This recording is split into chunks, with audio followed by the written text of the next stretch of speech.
O Dr. Ricardo Serrano Vieira, um odivelense, é candidato a bastonário da Ordem dos Médicos. Bom dia, doutor. Advogados. Muito obrigado. Advogados, não é? De médicos. Da Ordem dos Advogados. Bom dia, doutor. Muito Bom dia. obrigado por ter aceito este nosso convite para estar aqui connosco. Para sabermos melhor quem é o Dr. Ricardo Serrano Vieira e também o que é que quer na Ordem dos Advogados. Pedia-lhe, por isso, em primeiro lugar, um breve autorretrato.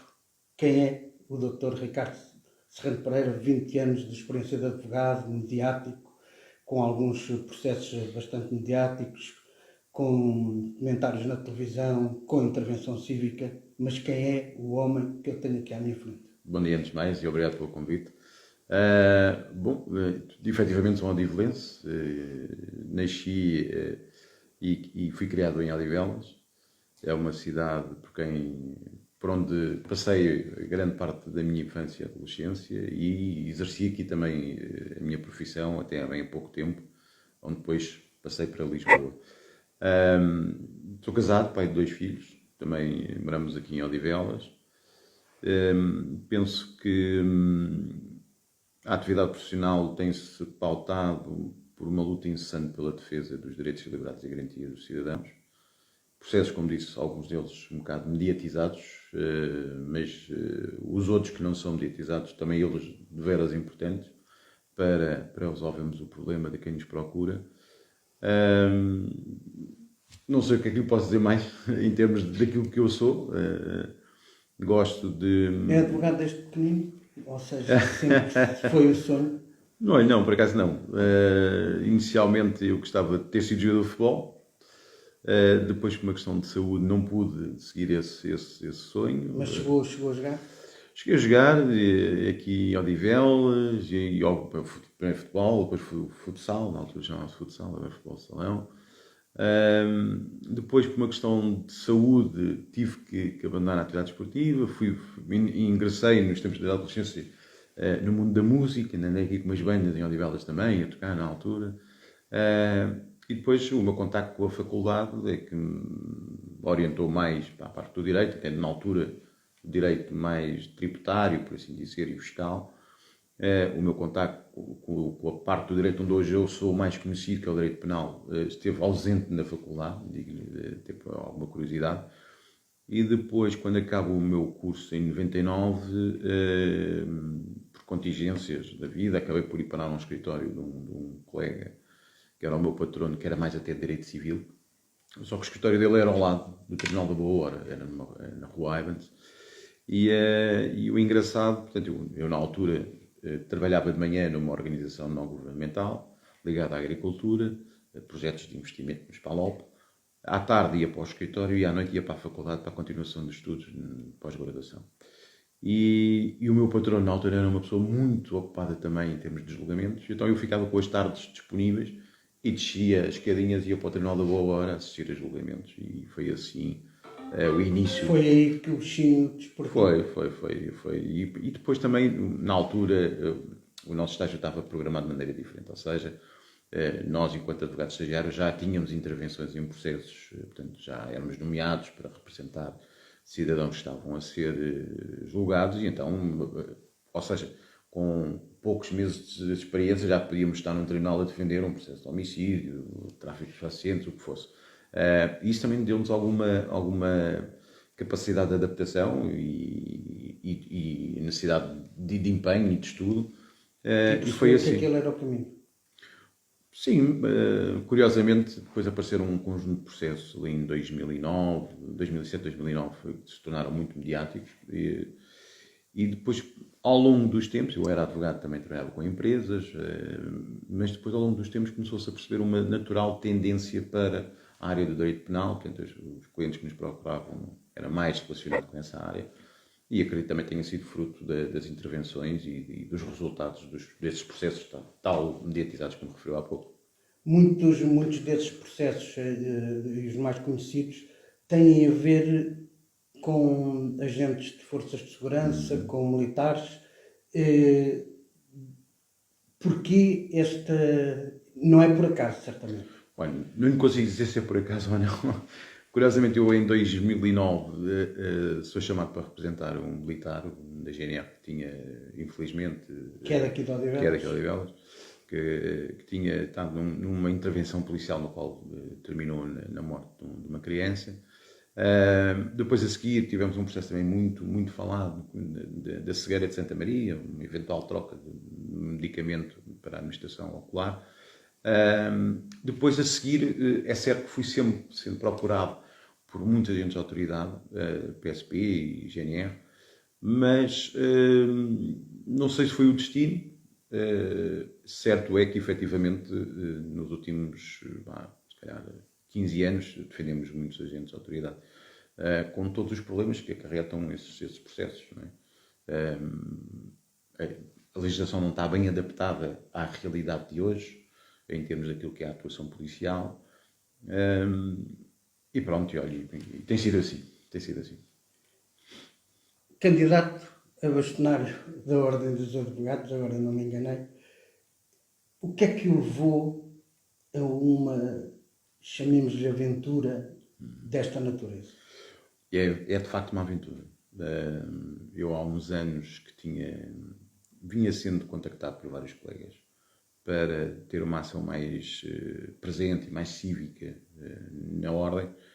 Por contingências de trabalho, fui sempre declinando esses convites. E nos últimos meses estávamos, de facto, a ponderar uma candidatura não para o Conselho Geral, portanto para o bastonário, mas sim para o Conselho Regional de Lisboa. E estava tudo praticamente assente que assim seria. Tínhamos já uma equipa programada e tudo. Com o comunicado da convocatória das eleições antecipadas, começámos a pôr-nos no terreno e a preparar a tal lista para o Conselho Regional de Lisboa. É verdade que houve um conjunto de colegas mais velhos que, de certa forma, coagiram, isto é um termo simpático, que falaram, com quem eu falei, e agradeço muito os conselhos que me deram, e disseram que se calhar fazia algum sentido enverdarmos pela aventura do Conselho Geral e não tanto pelo Conselho Regional, porque também sentíamos que a necessidade de apresentar uma candidatura como a que apresentámos seria a opção mais viável ao cenário que tínhamos atualmente na Ordem. Isto porque o contexto das eleições antecipadas, num contexto completamente anormal, o tempo de reação... É a primeira vez que acontece. A primeira vez que acontece. O tempo de reação para a apresentação de candidaturas era muito curto e havia aqui um espectro, embora nós soubéssemos que poderiam haver mais listas do que aquelas da senhora candidata bastonário, portanto ela anunciou desde logo a sua recandidatura, mas que achávamos que poderíamos correr o risco de não haver mais ninguém que pudesse apresentar as eleições. E tínhamos um projeto que podia ser adaptado ao Conselho Geral e foi nesse caminho que tomámos. É claro que é uma verdadeira aventura, porque uma coisa é prepararmos uma lista para Lisboa, onde estão os advogados da área metropolitana de Lisboa, outra coisa é preparar uma lista a nível nacional, onde tem obrigatoriamente que ter intervenção de colegas de outros pontos do país. E principalmente na época em que tivemos que projetar esta lista, que foi uma época natalícia e no tempo reduzido, ainda assim, e com o número de termos de subscrição que precisávamos, de cerca de 500, mas que conseguimos, até digo de uma maneira, para mim, muito surpreendente e bastante satisfatória. Num mês reunimos cerca de 800 assinaturas, portanto é uma coisa, não tem relevância nenhuma para os votos, mas é um indicador. Mas os advogados sentiam a necessidade de mudança, por vistos. Claro. Eu já o sentia enquanto advogado, eu ando nos tribunais todos os dias, já o sentia isso, ouvia aos colegas, inclusivamente, que falavam comigo e que me alertavam para as dificuldades que estavam a sentir, e ao mesmo tempo aquilo que vinha num futuro próximo das várias opções oponentes à nossa não eram de facto, não iam ao encontro das necessidades dos colegas. E aí ponderámos. Quando aceitámos, de facto, como diz, entrar nesta aventura, o princípio era a proximidade e a nossa preocupação foi arranjar um conjunto de elementos que compõem atualmente a lista, que viessem dos vários pontos do país e que mudássemos o paradigma da ordem e aí fôssemos ao encontro da tal proximidade. Falámos com os colegas, que há muitos colegas que estão espalhados por este país, que sentem que temos que mudar e rapidamente e precisavam também ter uma voz mais ativa. E é a obrigação dos candidatos ao Conselho Geral procurar essa proximidade, e foi isso que também fizemos. O que é que o bastonário Ricardo, sim, Bernardo Pereira, eu estou um bocado baralhado, foi aqui um bocado à frente. Vai fazer a diferença na Ordem dos Advogados? Olha, se calhar explicando da seguinte maneira. Primeiro, nós temos um projeto que tem as suas propostas que são executáveis. Foi um aspecto fundamental na candidatura, que era não entrarmos em demagogias. Era fácil. Na sua experiência e escutando os outros? Claro. Foi principalmente desse modo. Portanto, eu faço uma média de 30 a 40 julgamentos por mês, portanto, ando todos os dias nos tribunais, por todo o país. Falo tendo com os colegas mais velhos, os colegas mais novos, e que ao longo principalmente deste último ano, foram relatando as dificuldades que sentiam. Esse era um aspecto que para nós era muito importante. E depois, ao mesmo tempo, sabíamos também que havia algumas questões que estavam em cima da mesa e que, na nossa opinião, não foram devidamente tratadas por quem está atualmente a exercer o cargo. Tais como? Olha, a Caixa de Previdência é uma delas. Uma das principais bandeiras da campanha da atual bastonária e candidata era, de facto, terminar, ou pelo menos fazer crer que poderia terminar com a Caixa de Previdência. Nós temos uma visão completamente diferente sobre o assunto da Caixa de Previdência. Achamos que, de facto, tem que levar uma grande reforma.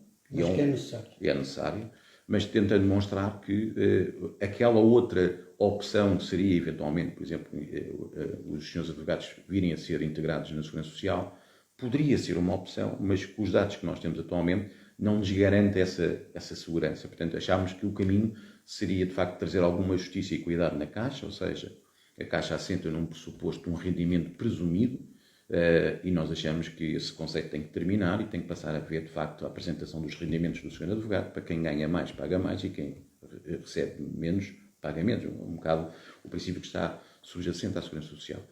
Para além da Caixa, tínhamos também o problema do sistema de acesso ao direito, onde estão 14 mil advogados inseridos e que dão um contributo ativo, não só na perspectiva do dever cívico e um compromisso para com a sociedade, mas também enquanto colegas que sabem e vão ao encontro daquelas pessoas que não têm condições para contratar um advogado. E percebemos que tínhamos uma portaria com 20 anos que não era atualizada e que as últimas negociações entre o Conselho Geral da Ordem dos Advogados e a senhora Ministra não tinham corrido bem. Percebíamos que não tinha corrido bem, até vimos isso pelas manifestações, entre aspas, de luta, ou pelo menos aparentemente de luta, que foram impostas pela senhora bastonária e que tiveram um resultado catastrófico para os tais 14 mil advogados que integravam o sistema de acesso ao direito e que terminou numa alteração da portaria para menos. Ou seja, quando os senhores advogados achavam que uma portaria que há 20 anos não era mexida, portanto, ganhavam o mesmo em 2025 que em 2004, quando pensavam que iam ter uma portaria para mais, para haver pelo menos uma atualização dos valores, constatámos o inverso. Portanto, tiveram uma redução em algumas áreas de cerca de 31%. E eu acho que isto é um falhanço total do Conselho Geral, do atual Conselho Geral, e sentimos também que no nosso programa tínhamos que rever tudo o que dizia respeito ao sistema de acesso ao direito. E depois temos outros problemas que também são importantes, nomeadamente o problema que a advocacia hoje em dia é maioritariamente composta por senhoras advogadas, e os problemas que resultam, por exemplo, da maternidade, que não temos um devido acautelamento por parte da Ordem para as senhoras advogadas, o problema dos jovens advogados, tal como eu, em 99, iniciam a sua profissão e que hoje vêm bastantes barreiras no seu exercício, nós criámos um conjunto de medidas que são executáveis e que permitem, de certa forma, melhorar as condições dos senhores advogados. Depois há um aspecto que é fundamental para nós e que também faz parte do programa, que é a formação. Nós entendemos que a melhor forma de um senhor advogado poder prestar um serviço de qualidade a quem o procura, ele tem que estar constantemente informado e preparado. Mas o problema é que a formação na Ordem tem sido um bocado, eu não digo esquecida, porque existe formação. Ela não é adaptada às necessidades de cada um dos advogados. Ou seja, a formação Parou no tempo? Diga? Parou no tempo? Eu acho que é mais a abordagem. Isto é um problema estrutural. Porque, repare, não vale a pena criar um modelo de formação e impô-lo aos advogados como sendo obrigatório, quando depois os seus advogados no seu dia-a-dia não vão necessitar porque não trabalham naquelas áreas. Portanto, nós temos que perceber qual é a formação necessária para cada um dos advogados. E essa é uma premissa... Especializar a formação. Um pouco por aí, sim. Especializar a formação e, ao mesmo tempo, mais direcionada para lá está a tal política de proximidade. Porque os problemas que a advocacia encontra em Loures e em Odivelas não são as mesmas, se calhar, de Mirandela ou de Braga. Portanto, nós temos que ir a cada um dos locais, fazer um levantamento de quais são as necessidades que cada advogado sente, qual é, no fundo, a área de intervenção que tem, e é preciso não esquecer que a advocacia, isto também foi um dos princípios que nos motivou a avançar aqui para as eleições, é que a ordem e o comportamento do Conselho Geral fracionou muito a advocacia. Quase que, neste momento, existem aqui os advogados de primeira e os advogados de segunda. Os advogados de primeira são vistos como sendo aqueles que estão nas grandes sociedades de advogados. Os advogados de segunda são todos os outros que trabalham em prática individual. Isto não está correto. Aliás, a estrutura, se calhar, o tecido da advocacia em Portugal é maioritariamente de advogados que trabalham em prática individual. Ou seja, com escritórios, 4, 5, 6, 2, 3, 1, não interessa, mas não são as grandes sociedades. Mas também temos que olhar para os problemas desses, que são a maioria, cerca de 80%, mas também os outros. Portanto, e queríamos, de certa forma, unir esta classe. E para unir esta classe, a única forma é nós irmos aos encontros dos problemas de cada um. Não projetarmos uma formação macro que depois não tem efeito prático, porque, no fundo, só atinge, nós somos 37 mil advogados, este tipo de formação atinge uma taxa muito reduzida de destinatários. Basicamente são esses. Teremos depois outras medidas, para nós também são importantes, uma delas, que é algumas correções legislativas que são obrigatórias na nossa perspectiva. Uma delas tem a ver com as taxas de justiça, consideramos que são muito elevadas. São muitos os casos que nos contam em que Afastam as pessoas dos tribunais, como é óbvio, porque não têm dinheiro para as taxas de justiça, que são muito elevadas. Esse é um aspecto. O segundo, que diz mais respeito aos seus advogados, repare, o conceito de funcionário, nos termos da nossa legislação, leva a que qualquer funcionário público, e não está em causa isto que lhe vou dizer relativamente aos funcionários públicos, está em causa é não haver relativamente aos advogados. Por exemplo, se o senhor advogado tiver que instaurar uma ação que decorra da sua atividade profissional, não está isento do pagamento de custas. Se for um polícia, se for um juiz, se for um procurador, se for um funcionário da Câmara, tem essa possibilidade. E nós achamos que uma questão de equidade e de justiça também deveria ter essa isenção subjetiva.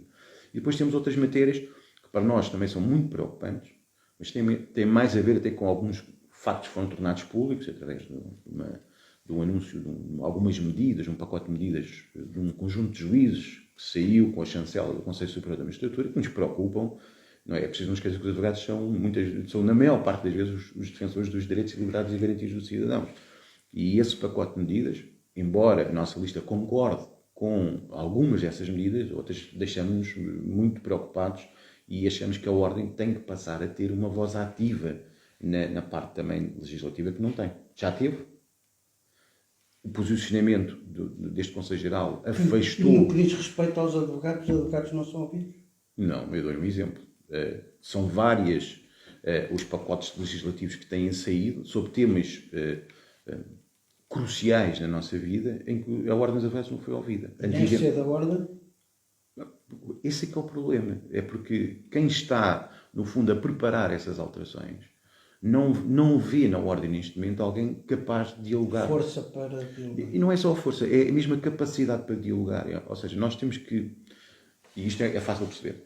Se as pessoas olham para a Ordem e veem esta fragmentação em que existe este, quase como disse há pouco, advogados de primeira e advogados de segunda, é quase aquela máxima. Se os senhores não se entendem, como é que querem vir aqui dar a vossa opinião? Isto tem que mudar, ou seja, o primeiro aspecto é, de facto, unir os colegas, mostrar que temos que ir, como disse há pouco, ao encontro dos problemas de cada um e depois absorver a experiência de cada um. Nós temos, dos 37 mil advogados inscritos, temos brilhantes mentes relacionadas com o direito. Alguns são professores universitários, outros incorporam institutos, comissões, outros têm teses de doutoramento, de mestrado, pós-graduação, ou seja, são pessoas que constantemente, porque esse também é imperativo na vida de um advogado, tem que estar constantemente em atualização, em estudo, e que nos últimos anos, por causa de uma postura, se calhar, mais agressiva, mais virada para o seu próprio umbigo e não percebendo que quando alguém assume o papel bastonário, e é isto que eu acho que é a grande diferença, quando alguém assume o papel bastonário, tem que deixar as suas próprias convicções de lado. Porque o bastonário, quando fala... Claro, eu quando vou para uma sala de tribunal e visto a minha toga, eu estou ali na qualidade de advogado, não estou na qualidade do Ricardo, do cidadão. Portanto, eu tenho que ter a atenção que me é exigido um especial comportamento quando visto a toga. Quando eu passo para a posição de bastonário, eu posso ter uma posição muito própria sobre determinado assunto, mas eu tenho que perceber, enquanto bastonário, que eu estou a representar 37 mil colegas. E é isto que falta. Às vezes confunde-se o discurso do atual bastonário, até o atual bastonário. Não há maneira de dizer o contrário, em que, por vezes, não percebemos muito bem quem é que está ali. Se é a pessoa do bastonário, se é a pessoa do advogado, ou se é a pessoa do cidadão. Isto tem que acabar. Porque se nós misturamos estes conceitos, qual é o problema? Depois, com quem podemos Perde a falar... credibilidade, Claro, é para um já. bocado isso. É um bocado isso. E, de facto, é o que, infelizmente, estamos a constatar no nosso dia-a-dia. O programa existe? É execuível no mandato? Claro que sim. Essa foi a nossa preocupação. Aliás, no programa que fizemos chegar a todos os colegas do país, até fazemos menção de quais, dentro do programa, quais são as medidas que conseguimos executar no primeiro ano, as que conseguimos executar no segundo e até ao terceiro. Há uma coisa que é certa, não vamos estar a dizer aos colegas, como eu já reparei na atual candidatura ou recandidatura do Sr. Bastonário, que se olharmos para aquilo que era o programa eleitoral da mesma quando se apresentou eleições, atualmente isto está tudo em desenvolvimento. Nós sabemos porque é que está em desenvolvimento, porque realmente não foi feito rigorosamente nada. Ou o que foi feito não teve nenhuma expressão. Exemplo prático. O problema da Caixa de Previdência, que era uma das bandeiras para tentar mostrar que havia uma reforma, não se conseguiu fazer a reforma porque houve um conflito permanente. O bastonário não pode interferir nos destinos da Caixa que não seja por via dos senhores advogados. Portanto, não tem autonomia própria. Claro. O problema do acesso ao direito, como disse, foi uma desgraça, foi uma tragédia autêntica, mexer numa portaria que estava parada há 20 anos e que, em vez de melhorar, prejudicou a vida dos advogados. Portanto, isto serve para dizer o quê? E possivelmente quem precisa dos advogados. Claro, até porque há colegas, perante esta portaria, o que é que vão fazer? Vão sair do sistema de acesso ao direito. Portanto, não vão sequer estar preocupados porque... E mesmo que não saiam, poderão não ter a possibilidade de ter o mesmo empenho do que se estivessem a ser remunerados por isso. Eu dou-lhe um exemplo, só para perceber o drama, porque para nós é mesmo um drama. Quem está no sistema de acesso ao direito são advogados, que têm a sua vida profissional, têm os escritórios abertos, recebem os seus clientes particulares, e o sistema de acesso ao direito, como digo, é sempre visto como sendo um complemento da sua atividade profissional. E muitos estão precisamente pelo seu espírito cívico, porque acham que é uma forma de ajudar quem não tem possibilidades para contratar um advogado. Repare, dou só um pequeno exemplo. Há uns meses, perante este clima de crispação entre o Ministério da Justiça e o Conselho Geral, por causa da questão da portaria, a Sra. Bastonário aceitou que cada advogado que fizesse, por exemplo, a prestação de uma assistência no âmbito dos processos da AIMA, portanto, os cidadãos que vêm e que, no fundo, não conseguem entrar em Portugal, pagar 7,5 € por processo. Portanto, 7,5 € significa que o advogado, por exemplo, esteja aqui ao Odivelas em Loures, se for chamado, tem que ir ao aeroporto, tem que gastar o combustível de Odivelas para o aeroporto, tem que pagar o parque de estacionamento ou o táxi, e se calhar chega ao final e ainda vai ter que passar, portanto, como é obrigatório, passar o recibo e pagar os impostos, e se calhar dos 7,5 € pelo processo, duvido que... Vai pagar para trabalhar. Repare, quando nós olhamos para este caso, que é um caso real, deixa-nos muito preocupados. E se formos ver dentro daquilo que é o mercado laboral, eu pergunto, se calhar, quem são as pessoas que recebem 7,5 €, já não vou dizer por processo, vou dizer, por exemplo, por hora. Com todo o respeito que tem, ninguém. Mas acaba por ser difícil aceitar esta realidade. E isto é o que nós temos atualmente em 2025, causado por este Conselho Geral. Isso desmotiva o tempo de preparação dos processos, as horas que são precisas para preparar um processo, não há hipótese. Desmotiva tudo. Por isso é que dos 37 mil advogados existe uma preocupação real de que as coisas têm que mudar e têm que mudar com alguma brevidade. Mas, acima de tudo, o grande desafio nesta aventura, como disse no início, o grande desafio é conseguirmos mudar e recuperar o prestígio que a Ordem já teve e que neste momento parece que é comumente aceito que não o tem. Porque este clima de guerrilha constante, de segregação interna, passa para fora uma ideia completamente errada. E perde a força. E perde a força. Por isso é que os resultados também estão à vista daquilo que é o posicionamento e a falta da tal força e credibilidade que a Ordem teria que ter. Neste período em que anunciou a candidatura até hoje, andou na rua, falou com advogados, dá-lhe uma perspectiva de vitória? É uma boa pergunta. Sabe que eu e os elementos que incorporam a minha lista sempre andámos na rua. Porque somos advogados que usamos a toga e que... Sim, mas agora foi numa perspectiva diferente de falar com os advogados sobre a sua Mas candidatura. é isso que eu quero transmitir. Curiosamente, aquilo que falamos agora era o que andámos a falar nos últimos 2 anos. Porque estas preocupações já nos vinham chegando há vários meses. Quando me pergunto uma perspectiva de vitória, eu dou-lhe 3 ou 4 notas que são muito, para nós, são muito enriquecedoras e até motivo de orgulho. Primeiro, quando a senhora Bastonari anuncia a convocatória de eleições antecipadas, havia um problema prático. Qualquer lista que se apresente ao Conselho Geral tem que reunir no mínimo 500 assinaturas. E este anúncio foi feito em dezembro. Ora bem, dezembro é uma altura crítica para os senhores advogados, porque os tribunais estão abertos até dia 20, depois temos o período natalício, passagem de ano, os tribunais voltam a abrir a 6 de janeiro. Sendo que o prazo de apresentação que induz era até dia 17. Ou seja, o tempo possível para ir aos tribunais de preparação de uma lista era muito curta. E nós, como disse, recebemos 800. Era intencional? Eu penso que sim, foi intencional. Depois, ao mesmo tempo, a nossa preocupação com a tal política de proximidade levou-nos a que os colegas que escolhemos para incorporar a lista tivessem os mesmos predicados que os demais, ou seja, que fossem colegas que andassem no terreno. Portanto, e desde o período em que nós anunciámos a candidatura até agora, nós continuamos a ter julgamentos. Não estamos metidos num gabinete da ordem. E isso leva-nos a estar pelo país todo, e pelo país todo a receptividade tem sido mesmo muito positiva. Todos nos têm transmitido que o nosso posicionamento é o correto, o nosso posicionamento é aquele que desejam para a ordem, em termos de postura interna e externa, e que as medidas que apresentámos representam efetivamente os problemas que a advocacia sente e que necessita de alteração. Portanto, resposta direta, a receptividade tem sido muito boa e estamos muito esperançados na vitória.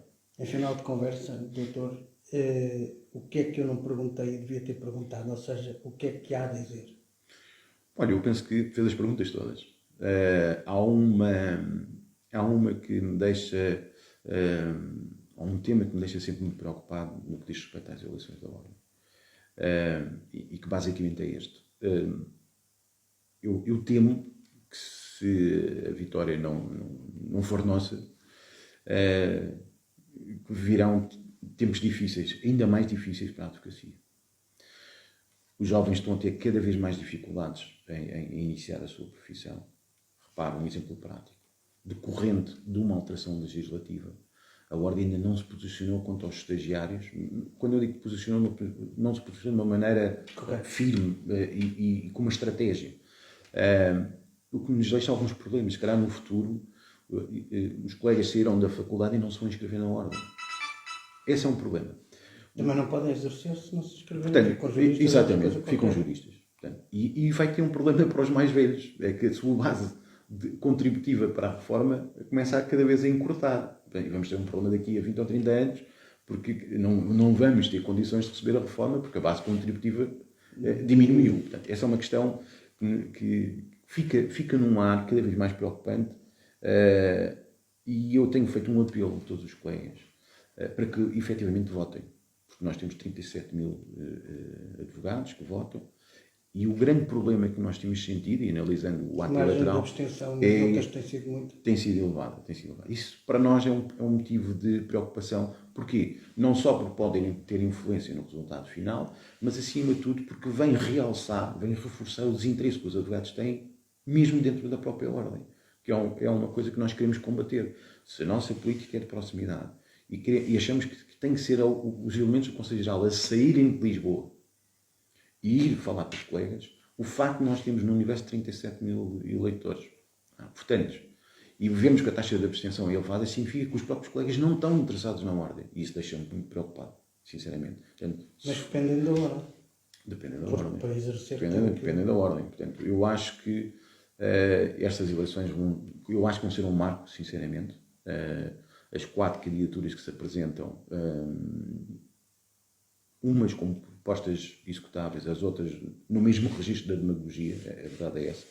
É, como o próprio lema indica, é seguir juntos no novo, portanto, continuar neste registro.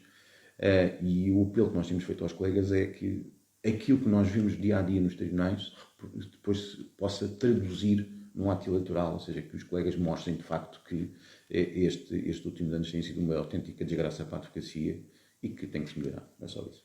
Muito obrigado Não, por obrigado, ter estado connosco. Obrigado, é um prazer.